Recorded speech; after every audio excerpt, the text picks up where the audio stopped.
습기와 옅은 곰팡, 울리는 소리, 넓이가 껴있는 지층이다. 5, 아니 6명, 제법 체구가 있는 성인 남자들. 어른의 발걸음 소리, 키가 크고 나리는 다친 적이 있어.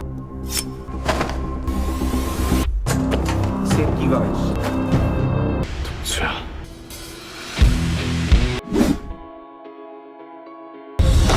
Di episode terakhir kemarin, Kim ternyata diculik oleh mantan anak buahnya. Dia tidak melawan sama sekali karena memang tujuan Kim adalah mencari mereka. Pada saat itu, Sekyung mengikuti Kim secara diam-diam dan melihat Kim diculik. Sekyung mengejar mobil yang menculik Kim dan berniat menelpon polisi untuk melaporkan kejadian tersebut. Namun, seketika ia teringat bahwa Kim pernah mengatakan untuk tidak meminta bantuan kepada polisi apapun yang terjadi kepada dirinya karena akan berdampak pada kehidupan Song Hyun ke depannya.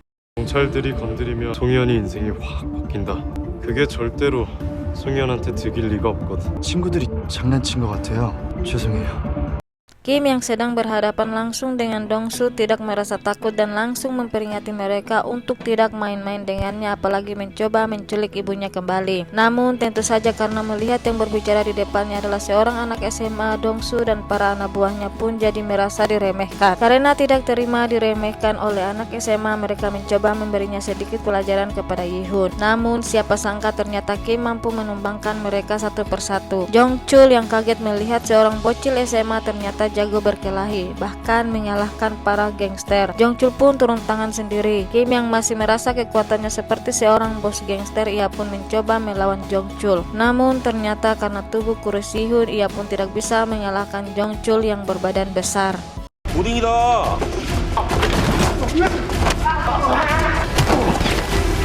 아 고딩 상대로 뭐 하는겨?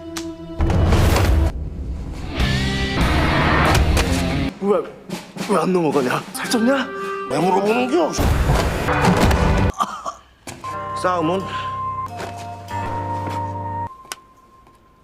Di sisi lain, pada saat di sekolah, Jaemin dan teman-temannya sedang dihukum. Tiba-tiba salah satu teman Jaemin memberitahukan sesuatu yang sangat mengejutkan. Ternyata para anak buah Dongsu berniat kembali menculik ibu Yihun karena gagal waktu lalu. Teman-teman Jaemin yang tergiur dengan tawaran menjadi seorang gangster malah mengkhianati Jaemin dan mereka diperintahkan untuk menangkap Jaemin. Jaemin yang mendengar hal tersebut merasa sangat panik karena ia akan dibawa kepada geng Dongsu. Jaemin mencoba melawan teman-temannya dan kabur dari kejaran mereka. 오늘 형님들 여기로 간다던데. 여기 왜? 여긴 왜야? 못해가지고 다시 돌아가는 거지. 이건 형님들 사정이고 나 이제 형님들이랑 일 안 할 거니까 너도 신경 꺼. 너 잡아오래. 신호텔로. 니들은 내 편을 들어가는 거 아니냐? 오지 마. 치는 건 반칙.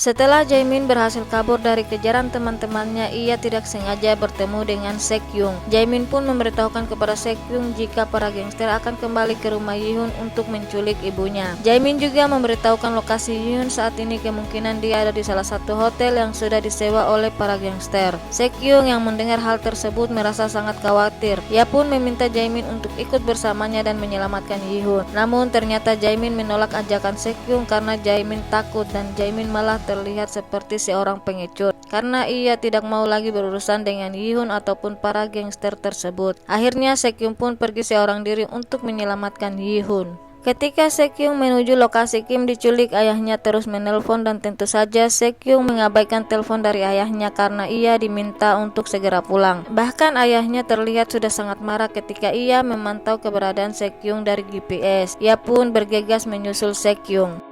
Sementara itu, Kim sudah tersadar dari pingsannya dan Dongsu pun langsung bertanya kepada Yihun bagaimana ia bisa memiliki teknik bela diri yang sama dengan mantan bosnya. Yihun pun menjawab jika ia tidak mempelajari apapun karena hal itu sudah ada sejak ia lahir. Mendengar perkataan Yihun, Dongsu langsung memberikan pertanyaan yang bertubi-tubi. Bukannya menjawab, Yihun malah balik mempertanyakan Dongsu kenapa setelah kematian Kim Dukpal ia malah membentuk geng baru dan mengkhianati ketua Chilsung. Mendengar perkataan Yihun yang semakin semakin kurang ajar, ia pun mengancam jika dirinya akan menghabisinya. Namun Yi-hun tidak merasa takut dan ia menantang balik Dong-su. Dong-su yang tidak terima dianggap sebagai pengkhianat. Akhirnya ia memberitahukan alasan kenapa geng Chilsung diganti dengan geng Dong-su. Ternyata setelah kematian Kim Duk-pal, seluruh musuh-musuh mereka bekerja sama untuk menyerang geng Chilsung. Saat itu Dong-su dan seluruh anggotanya sangat kesulitan, bahkan pimpinan geng Chilsung sampai terluka parah dan harus dilarikan ke rumah sakit. Namun setelah pimpinan sembuh, dia tiba-tiba menghilang dan tidak ada kabar sama sekali. Sampai saat ini pun Dong-su masih mencari tahu keberadaan pimpinan. Oleh sebab itu ia tidak berani lagi memakai nama Chilsung karena pimpinan mereka yang tidak ada. Setelah mendengar semua penjelasan Dong-su, Kim memintanya untuk tidak mengerjakan pekerjaan kotor itu lagi dan segera membubarkan geng Dong-su.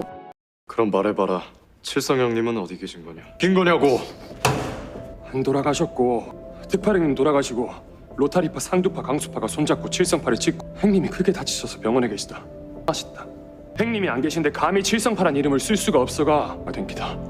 이딴 짓 그만두고 동수파 해체해라. Dong-su yang melihat Yi-hun yang menasihatinya seolah-olah dia seperti seorang bos gangster pun merasa jengkel dan mengatakan jika dirinya tidak akan melakukan apapun yang diperintahkan olehnya. Setelah melihat betapa beraninya Kim menentangnya, Dong-su pun jadi teringat perkataan Lee Mi-kyung waktu lalu, di mana ia sangat meremehkan Yi-hun dan mengatakan mudah bagi mereka untuk mengatasi seorang anak SMA ini. Namun nyatanya Yi-hun tidak semudah itu untuk dikalahkan, apalagi saat Yi-hun yang tiba-tiba membuatnya sangat terkejut, di mana Yi-hun mengetahui kalau selama ini Dong-su sering menyembunyikan rasa sakit pada kakinya karena mengalami cedera beberapa tahun yang lalu saat bersama Jong-chul dan Kim Duk-pal. Kim juga mengingatkan tentang impian Dong-su yang ingin membuka resto kecil di kampungnya saat pensiun. Mendengar semua itu benar-benar membuat Dong-su terkejut. Selain itu ternyata Yi-hun ini tahu betul saat terakhir sebelum Kim Duk-pal meninggal mereka sedang belajar mengajar bersama menggunakan beberapa catatan guru les Kim Duk-pal. Tentu saja Dong-su pun jadi bertanya-tanya siapakah sebenarnya Song Hyun ini. 네가 내를 이길 수 있을 거라 생각하나? 십자인데 종철이랑 수금하러 나갔다가 다친 줄도 모르고 하루 종일 돌아다니다가 어째 그거를 종철이랑 특파령님만 아는 얘긴데 한쪽 다리로 지탱하는 동작.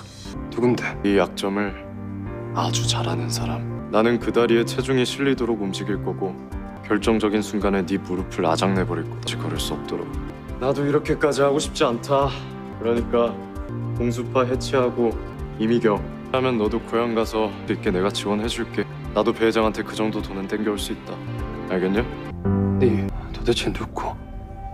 Sementara itu terlihat Sekyung yang sudah tiba di depan hotel. Ia pun berniat untuk menyelamatkan Yi-hun. Namun saat akan masuk tiba-tiba ayahnya juga tiba di tempat tersebut dan menyeretnya untuk pulang. Namun kali ini Sekyung memberanikan diri untuk melawan dan meminta tolong kepada ayahnya untuk menyelamatkan Kim yang sedang diculik oleh para gangster. Ternyata alasan Sekyung membiarkan panggilan telepon dari ayahnya agar ia bisa melacak dan mencari tahu keberadaan dan bisa menolong Yi-hun tanpa melibatkan para polisi. Ketika Sekyung masih terus memohon-mohon, mereka dikagetkan dengan Kim yang malah keluar dari dalam gedung tanpa lecet sedikit pun, hingga membuat Sekyung heran dan merasa lega setelah melihat Kim baik-baik saja. 괜찮아? 어디 다친 데는 없는 거야? 뭐 괜찮다. 여기 어떻게 알고 온 거냐? 너 잡혀가는 거 봤어. Pada awalnya ayah Sekyung tidak ingin ikut campur dengan masalah yang dihadapi oleh Yi-hun. Namun ia tiba-tiba menemui Dong-su dan langsung memintanya untuk segera menghentikan misi mereka yang ingin menculik ibu Yi-hun. Jika Dong-su tidak mau mengikuti perintahnya, maka ia akan bertindak tegas dan menggunakan kekuasaannya sebagai seorang jaksa. Mendengar itu Dong-su dibuat semakin ketar-ketir. Karena hal itu pun Dong-su dibuat tidak berkutik dan langsung menyuruh Jong-chul dan anak buahnya yang lain untuk segera mundur dan membatalkan misi mereka. 부장검사. 그럼 공수파가 맞는지 아닌지 생각 좀 하는 동안 베프로는 부하 먼저 걷어볼까? 이대로 검찰에 딸려가면은 겨우 영업하던 업장도 다 넘어갈 거고 그럼 조직도 끝일 것 같은데. 철수해라. 철수해. Setelah Kim, Sekyung dan ayahnya pergi, tidak lama kemudian Lee Mi-kyung datang menemui Dong-su. Ia tiba-tiba datang karena kesal kepada Dong-su yang membatalkan misi mereka dan memerintahkan seluruh anak buahnya untuk tidak jadi menculik ibu Yi-hun. Lee Mi-kyung yang kesal dan sangat marah kepada Dong-su pun mengungkit soal kejadian beberapa bulan yang lalu saat ia membantu Dong-su. Ternyata Dong-su mempunyai hutang budi kepada Lee Mi-kyung karena pada saat itu ketika baru saja Kim Duk-pal meninggal, seluruh musuh-musuh mereka menyerang geng Chilsung yang membuat pimpinan Chilsung sampai terluka parah. Dong-su yang membawanya ke rumah sakit pun tidak bisa mengoperasi karena tidak punya uang untuk membayar rumah sakit. Di saat itulah ia bertemu Lee Mi Kyung dan menawarkan kepada Dongsu untuk membayar semua operasi pimpinan mereka. Akhirnya mereka membuat kesepakatan untuk menebus semuanya karena semua itu tidak gratis. Dongsu harus melayani Lee Mi Kyung sebagai bos untuk membalas hutang budinya. Setelah Lee Mi Kyung pergi, Dongsu dan Jongchul mengobrol dan Dongsu mengatakan kepada Jongchul bahwa ia merasa ada yang aneh ketika ia berbicara dengan bocah SMA itu, di mana Yihun seolah mengetahui semua rahasia tentang mereka. Jongchul yang mendengar perkataan Dongsu membenarkan hal tersebut karena Jongchul merasa bocah SMA itu memiliki ikatan yang kuat dengan mantan bos mereka. Di sisi lain, Kim merasa sedikit demi sedikit masalahnya bisa teratasi dan ia pun tidak lupa mengucapkan terima kasih kepada Sekyung. Namun setelah mengirim beberapa pesan kepada Sekyung, ternyata ponsel Sekyung sama sekali tidak bisa dihubungi. Bahkan Sekyung tidak datang lagi ke tempat yang sering mereka pakai untuk belajar bersama. Dan beberapa hari Sekyung juga tidak masuk sekolah. Kim yang merasa khawatir pun mencoba untuk mencarinya. Akhirnya Sekyung menghubungi Kim dan memintanya bertemu di taman bermain. Ternyata setelah kejadian tempo hari, ayahnya tidak lagi mengizinkan berteman dengan Kim karena melihat sosok Kim yang seperti seorang gangster. Kini ia tidak bisa lagi menemaninya belajar karena Sekyung diminta untuk berteman dengan orang-orang yang selevel dengannya, seperti Jae-hoon, yaitu murid waktu lalu yang ditantang bermain basket oleh Kim. Keesokan harinya saat berada di sekolah, Kim dan Sekyung terlihat tidak lagi dekat hingga membuat teman-temannya bertanya-tanya bahwa mereka berdua lagi bertengkar.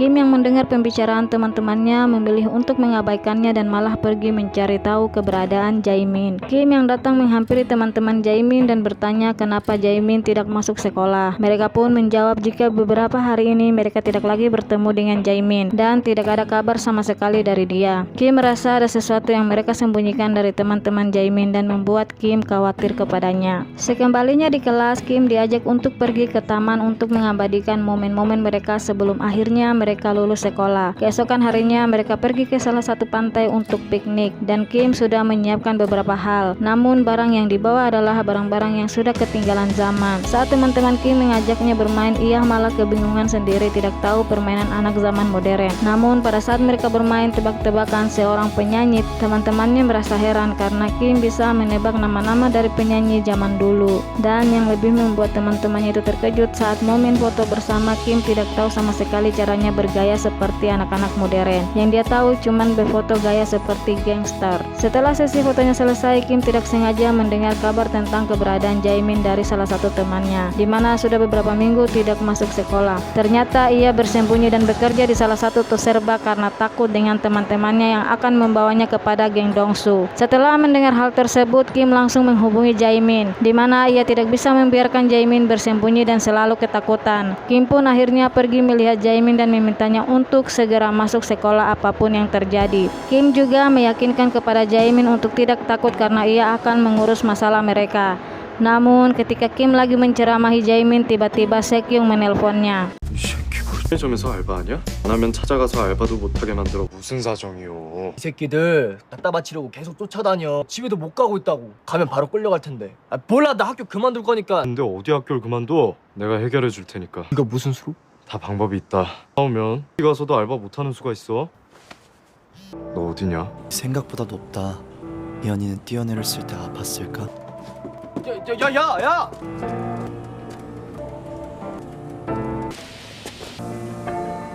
괜찮냐? 집에서 나왔을 땐 죽을 수 있을 것 같았는데 여기가 숭이현 사고 난 곳이면 어떡해? 인터넷 뉴스 찾아봤어. 나 오늘 하루만 가자. 이 학교 터가 안 좋다. 네가 못 해본 거 알아. Karena tidak ingin Sekyung mengalami nasib yang sama seperti Yihun, Kim pun menyemangatinya agar Sekyung melupakan keinginannya untuk bunuh diri. Sekyung meminta kepada Kim untuk menginap di rumahnya, namun Kim mengajak Sekyung melakukan sesuatu yang belum pernah ia lakukan. Ternyata Kim membawanya bermain dan menikmati indahnya pantai untuk melepaskan